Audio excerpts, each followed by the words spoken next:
So, good afternoon, ladies and gentlemen. My name is Paul Nolan from Dawn Meats, as you've heard already, and it is my pleasure to chair this session this afternoon, which is titled Land Use in a Changing World. I'm delighted to have a panel of four great people to speak to you this afternoon. They've been called out already, but what I'd like to do is maybe just ask each of the panelists very briefly to just announce themselves. So, Siobhán, we'll start with you, please, as you're on the outside. Oh, yeah, I am. Sorry. Siobhán Walsh, Tillage editor with the Irish Farmers Journal. I farm at home as well, part-time, and worked... I did my PhD in tillage as well, in soil nitrogen supply, and have worked kind of in the media ever since in research for a little while. Perfect, yeah. Tom Murray, O'Shea Farms, agronomist for O'Shea Farms in Kilkenny. We look after about little over 2,000 acres of potatoes and carrots to run through the pack house. We supply Aldi and SuperValu, and my main role in that is to look after the supply chain from seed to pack house. Thank you very much, John. Thanks, Paul. Chairman, my name is John Kealy. I work with Tirlán Agribusiness, so we're Ireland's largest milk processor, and we also buy a considerable portion of the Irish harvest. I work on the operations team in agribusiness, so have a particular interest in our grain portfolio, but also look after our procurement team, so buying all the inputs that we retail to our shareholder farmer supplier members. Thank you, John. Aisling? Thanks, Paul. My name's Aisling Neville. I'm a dairy farmer. I'm milking 180 cows with my husband Shane in Moat.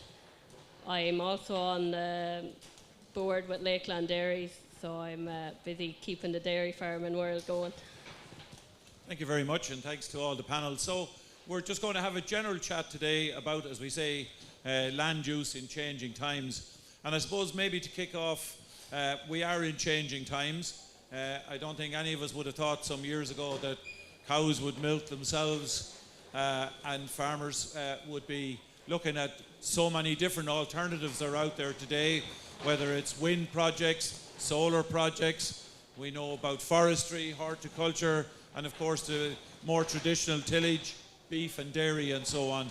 So I suppose in that sense we've also seen a change where we're told that young people are not as interested in farming as they were perhaps in the past.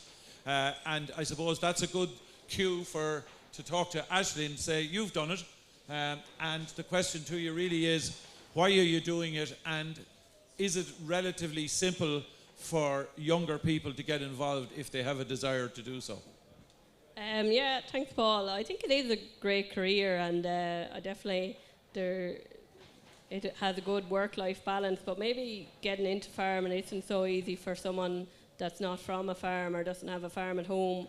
There's a lot of challenges in place. A few years ago, I'd say the biggest issue would have been trying to get land, but today I'd say it's more the financial backing and the future. There's a lot of bureaucracy, and with the derogation lying in the loom, we don't know, are we going to get it or are we not? And it's very hard for a young farmer to make a 5-year plan. You couldn't make a 2-year plan today, so I'd say that's the biggest difficulty today. Okay, and would you like to comment on that, Siobhán, in terms of your own background, in terms of succession and the issues that maybe go with that, and how are we making the road as simple as we can for people who have an interest in taking on the business at home or joining a new partnership? I don't think succession's ever going to be simple, Paul, isn't it? There's always hard conversations to be had. But there are very good systems in place, like farm partnerships and things that can make it a lot easier. I think for specific sectors, there's more help than others. Like if you're a young farmer starting out in the sector that I specialise in, tillage, you certainly don't have as much help as other farmers. You look at TAMS grants, and you can set up a dairy farm, or you can get your parlour and your milk tank. You can get fencing if you're a sheep farmer, but if you're a tillage farmer, you can't get the basic things that you need to start off, like a grain trailer. There's no difference between a grain trailer and a milk tank, or a combine and a milking parlour. So I think there's definitely things that could encourage people into our sector, definitely more so than some of the others. It's not equal. And certainly I know that in the Farmers Journal, as an example, over the last couple of years, there's been quite a lot of coverage on this. But is there, in your opinion, have we got a prescriptive list that could go to government to say, listen, there are 10 things here that would make such a difference, on the basis that potentially the business is threatened if we don't have the next generation coming through? Where do we go? Yeah, sure, we're probably worn out with some of those lists. Like, we have the Food Vision Tillage report now, and we're struggling to get the first 2 actions off that report. So I think we do have the lists. We maybe don't have the money or the backing from government to get some of those things into the list. And maybe that's a lack of understanding, that they don't realise the importance of some of these things. Maybe some of the government or the department officials need to be out more on the ground and actually visit these farms and see what's going on. Okay. Tom, bit of land there in Kilkenny, good spot. Why don't you just put it in, make a solar farm out of it and sit back and don't worry about things? We still need to produce food. So there's a problem in Ireland just a minute with the amount of imported produce that is on shelves. We've seemed to got diluted down now with global gaps compared to Borbia.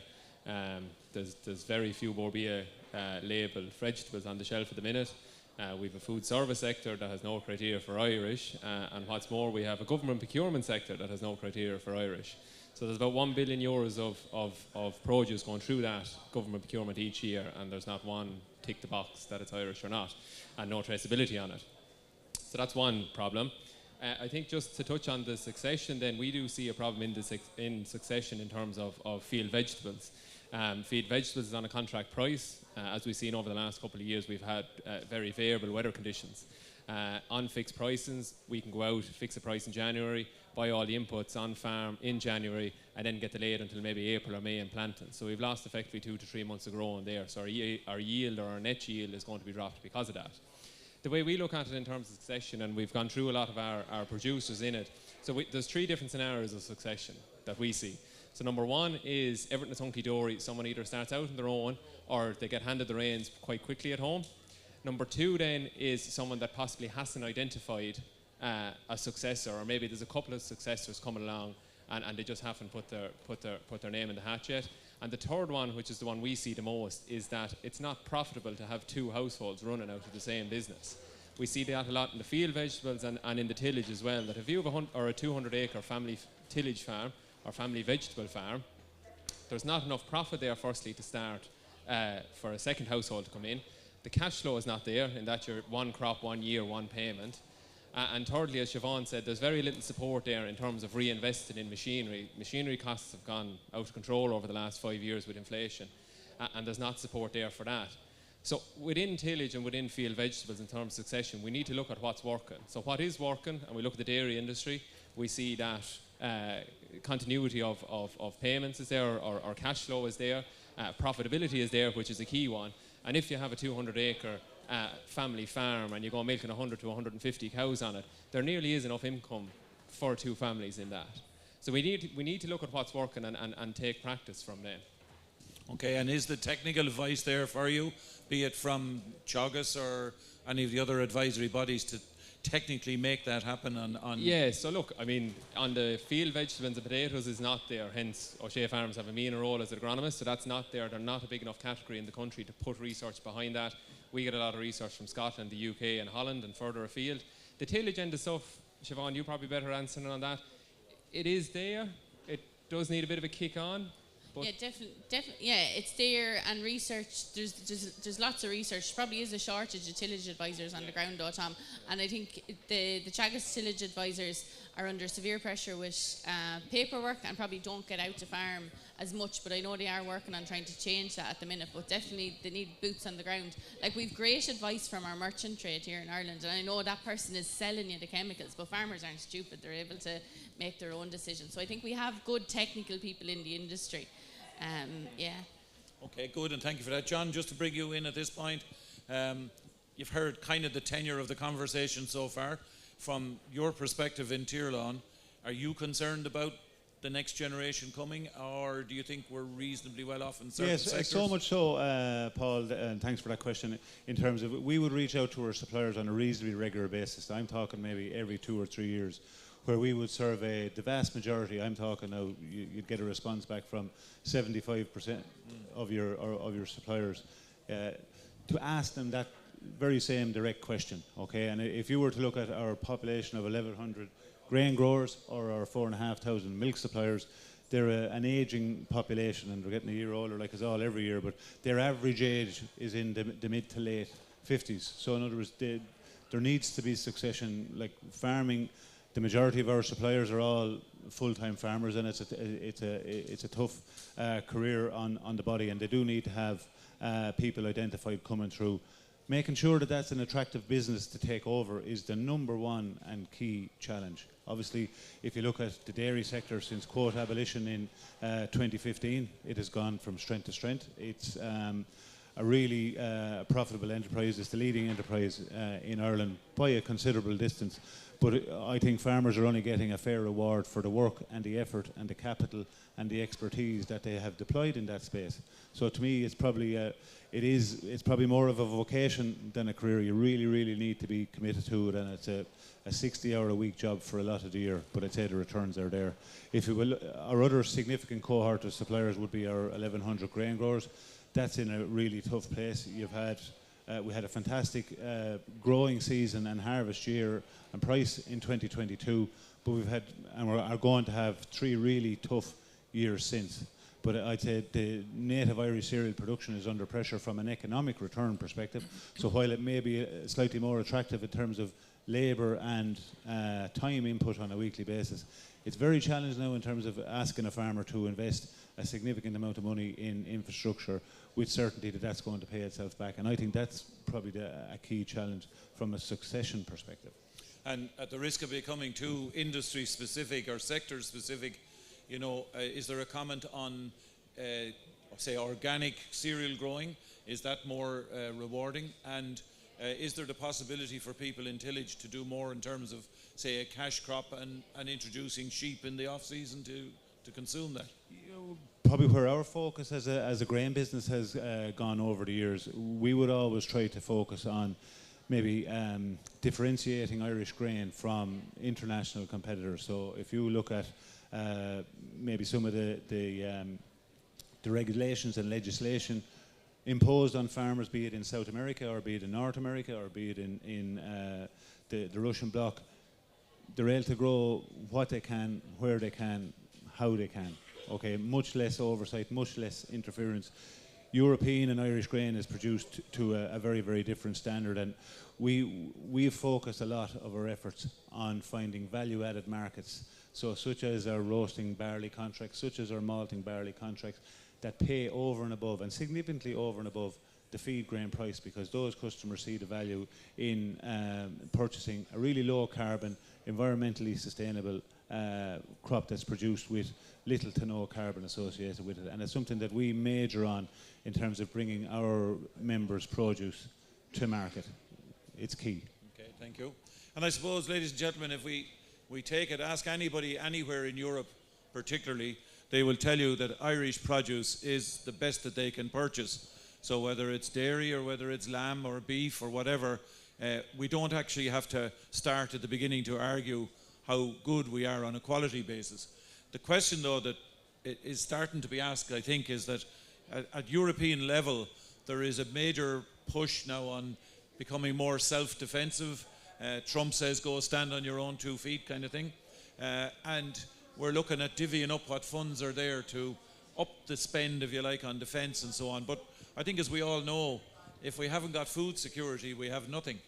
And surely there is no better place within Europe to put that shoulder to the wheel than Ireland. We have proved, as you said, post-quota, for example, just how well we can up the game and deliver to the market a very sustainable and high-quality product. So the question I suppose I'm asking is, on that basis, you would accept, I think, that there is a future for farming in Ireland, and in fact a necessity. The question is, how do we get that message across to the powers that be to make sure that there is an environment there in which young people can come in and get the mix right with technology between lifestyle, margin, and at the end of the day, being involved in a very, very noble profession?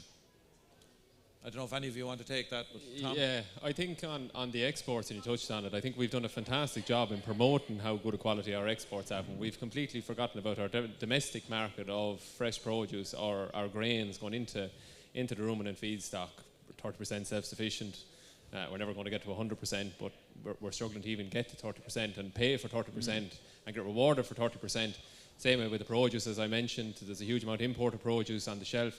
And effectively, like everywhere you look at the minute, you see the word sustainability, okay? We're not actually practicing that whatsoever in our domestic market. The cheapest feed stuff, whether it be for human consumption or animal consumption, we're competing against the cheapest feed stuff worldwide.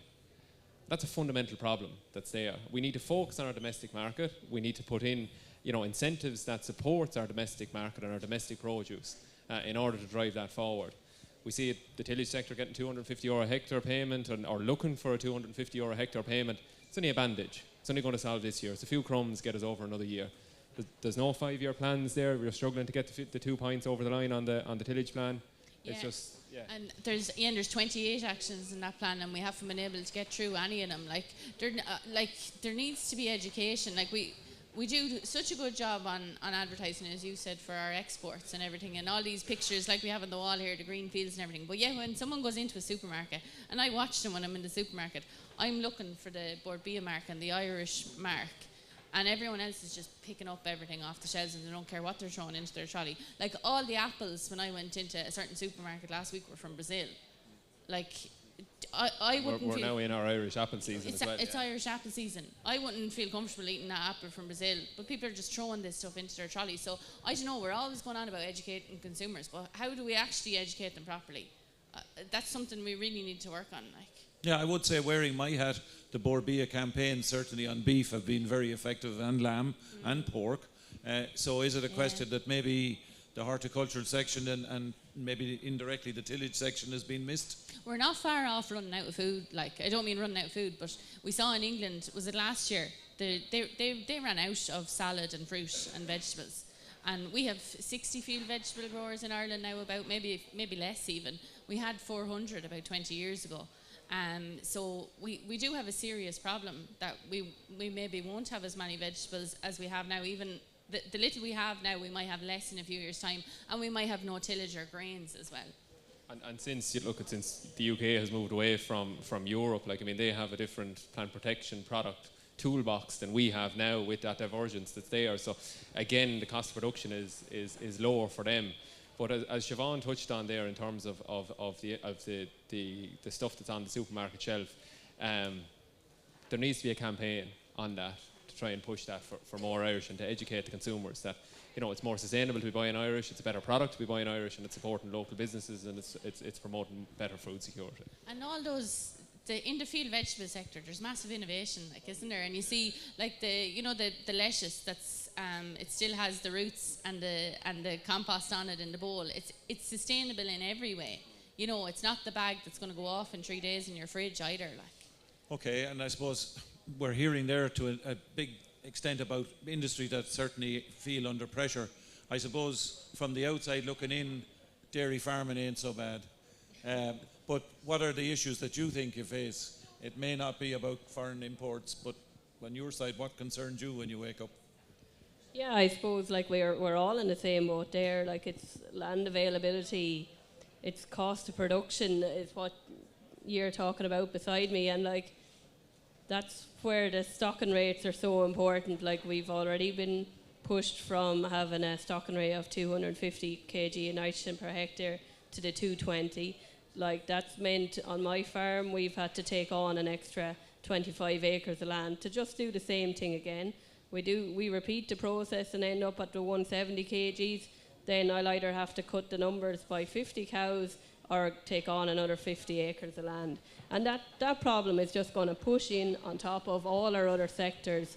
And it's just, we're probably lucky that milk's able to stand on its own 2 feet. But that won't stand on its own 2 feet when this derogation, if we lose it. And it's vital that we hold on to it. And it's vital for every other sector that we hold on to it. Fair enough. So I suppose look at the other side of it then, is what can industry do to help? And I could just take ourselves again as an example, and I'm sure others here would have the same. you know, if we don't have farmers producing, then we don't have a business. So we accept that, and we have decided to work with younger farmers in some initiatives. One of them I can think of currently is called Future Flocks, and it's about trying to get the technical information to younger people who are in sheep farming and finding it, you know, hard going, and would love to stay in the business if the lifestyle element of it certainly could be helped. So what we're finding is that there are certainly big gaps there, because there are some good knowledge out there that just isn't getting through. So I know that is something that, you know, we could take a clap on the back for it, but it actually makes sense. We've got to do everything we can to support those who in fact are part and parcel of our business, either directly or indirectly. How about yourselves in Tyrone? Would you say the same thing? I think you hit the nail on the head, Paul, in terms of, I think the industry, any industry has to innovate in order to survive and develop new solutions like Siobhán has just described there. But in terms of holding on to the derogation and holding on to the right to actually produce food in a sustainable way, like Tyrone, to be fair, have taken a lead and with a particular challenge there on which is very significant in terms of water quality and that whole specific area. And indeed, the co-ops have played a leading role in terms of investing in both people and infrastructure and teams and schemes to help. And it's actually working. So while ag seems to be front and centre in terms of any conversation around emissions or deterioration in environmental credentials in particular areas, we can see that when farmers get behind a scheme that's well organised and well funded and well supported, such as the ASIP scheme, that's working really, really well. So Tyrone took the bold move under one of your guests in the front row here, Jim Bergen, former CEO of Tyrone, to invest in that space. And by working hand to hand with each of the milk suppliers in particular catchment areas, we were able to reverse a deteriorating water in terms of an increase in nitrogen concentration in water. That has turned completely around now, and we're seeing on average a 10% reduction over 2024, which is absolutely vital in terms of what Aisling is talking about here, a concern around a loss of derogation. I think farmers can do absolutely wonderful things on both product and production innovation and I think Ireland is at the forefront of that in terms of any of those developments, in terms of making sure that we have a market for the best produce in the world, whether that's from a Tyrone grain grower or a grain grower of any other co-op or merchant, but dairy and beef also, and not forgetting the sheep. Thanks. Tom, do you want to comment on that? Or? Yeah, looking on water quality, we use a huge amount of water in fresh produce. From half the time we're trying to put it on a field, and the other half the time we're trying to get it off the field. But so yeah, irrigation in terms of getting the crop to the standard that the supermarket wants it and the consumer wants it, to obviously wash and then the fresh produce in the pack house. A lot of that is recycled now to the extent that we've only fresh water now going as the last rinse on a lot of the lines.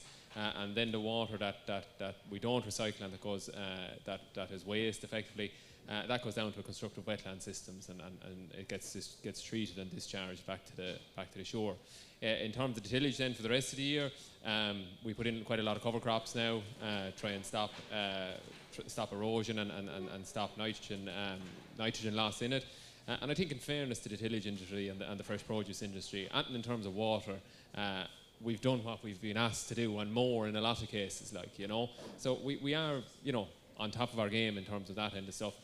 We've the EIP this year, which is European money that's been funded to put in cover crops, which is, I suppose, anybody sitting on the fence, it's just give them a little push to do it. So listen, I think at the end of the day, whether we're in industry or at the coalface farming, the mix in the panel here have one thing in common. We're doing what we do because we love it. And I think we do it because we're very proud of collectively what we're able to achieve in Ireland, and particularly in Ireland's case and on the international scene, which is highly competitive, and we definitely fight way above our weight in that context.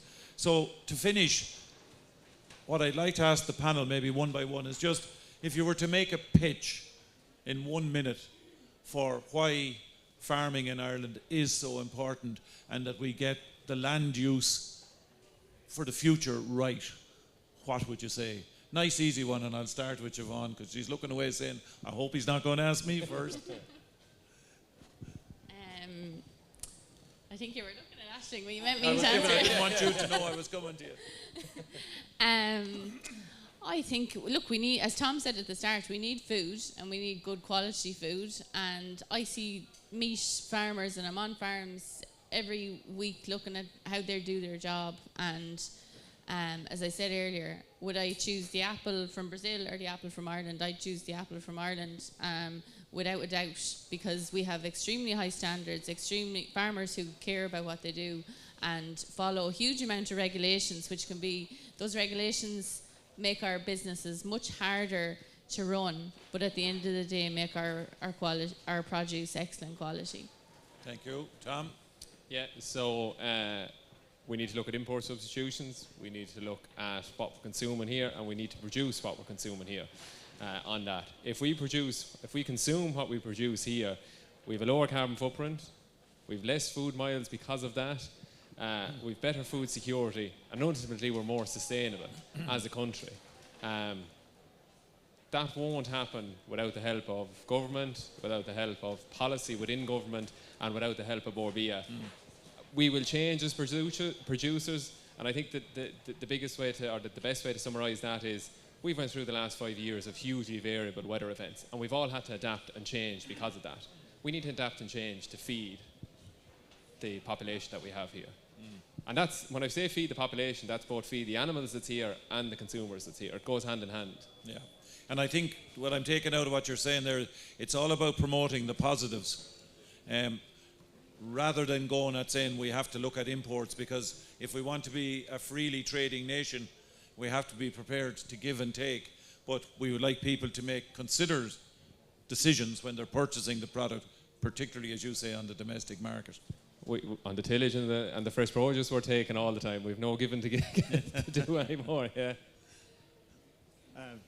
Maybe the theme of the conversation is around land use and land use change, and maybe I draw a little bit of confidence from that, in that land will always find a use, but it'll be probably the most profitable or most whatever's going to give it the highest return to the landowner. I think we, as a large co-op in Ireland that have both grain, milk and a small interest in the beef supply chain, we have to be the custodians of our members' livelihood and income, in terms of we have to make sure that we're representing their produce as well as we possibly can.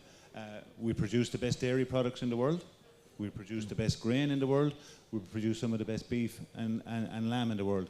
And for us as organisations, bringing those products to market to make sure that they're best, they're at the leading edge, they can compete on a national and an international market, that's going to secure that land for that particular agricultural sector, be it dairy, beef, sheep, whatever. Okay. Now, if solar was so good, I think there'd be much more of a switch to it.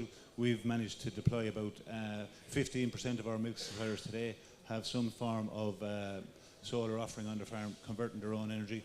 Zero of that has gone onto any area of land. It's all gone onto rooftop because they value the acres for the system that they have. We just need to make sure that that system stays to be the best option for them. Thank you. And finally, Aisling, you're already in the business, so how do you sell it to your peers? Yeah, well, sure, look at it. We're not called the Emerald Isle for no reason. It's a country that's green, it's healthy, we can grow food. We have a climate that supports us to grow food, unlike a lot of Europe and throughout the world. And we need to drive that home. We need to be allowed to farm the land that we have and keep doing what we're doing. We've so many young people coming through ag colleges that want to farm.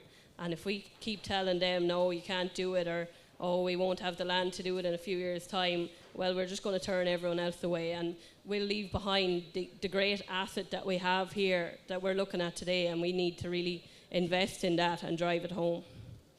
Thank you very much. Okay, ladies and gentlemen, I think that's it. I'd like to thank the panel for their time, and I'd ask you to give them a round of applause. And could I just say to all of you, thank you very much for giving us of your time this afternoon, and enjoy the rest of your day at the ploughing. Thank you.